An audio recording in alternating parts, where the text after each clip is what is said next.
اب رخ کرتے ہیں لودھرا کا، جہاں پر چیلم حضرت امام حسین علیہ السلام اور عید میلاد النبی صلی اللہ علیہ وسلم کے موقع پر انتظامات اور حفاظتی اقدامات کا جائزہ لینے کے لیے ضلع امن کمیٹی کا اجلاس منعقد ہوا۔ مزید دیکھتے ہیں ڈاکٹر قاسم عباس بلوچ کی اس رپورٹ میں۔ ڈپٹی کمشنر آفس لودھرا کے کمیٹی روم میں ضلعی امن کمیٹی کا اجلاس منعقد ہوا۔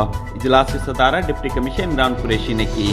اجلاس میں چیلم حضرت امام حسین علیہ السلام اور عید میلاد النبی صلی اللہ علیہ وآلہ وسلم کے سلسلے میں اٹھائے جانے والے انتظامی اور حفاظتی اقدامات کا تفصیلی جائزہ لیا گیا۔ اجلاس میں ڈسٹرکٹ پولیس آفیسر سید قرار حسین، پاکستان تحریک انصاف کے رہنما نواب امان اللہ خان، اسسٹنٹ کمشنر لودھرا خواجہ عمیر محمود، اسسٹنٹ کمشنر دنیا پور صہیب احمد انجم، اسسٹنٹ کمشنر کہرور پکا احمد فراز امان سمیت دیگر متعلقہ محکموں کے افسران، مختلف مسالک کے علماء کرام، انجمن تاجران کے نمائندے اور ممبران امن کمیٹی نے بھی شرکت کی۔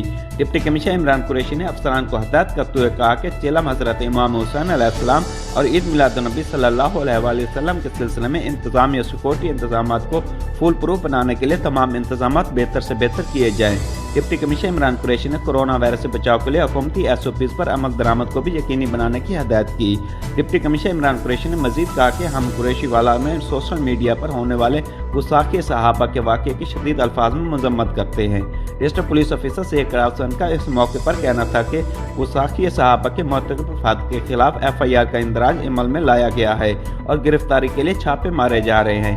ضلعی پولیس کی جانب سے چیلم حضرت امام حسین علیہ السلام اور عید میلاد النبی صلی اللہ علیہ وآلہ وسلم کے موقع پر سیکورٹی کے فول پروف انتظامات کو یقینی بنایا جا رہا ہے۔ کیمرہ ٹیم کے ساتھ ڈاکٹر قاسم عباس بلوچ، بیورو چیف، راز نیوز، لودھرا۔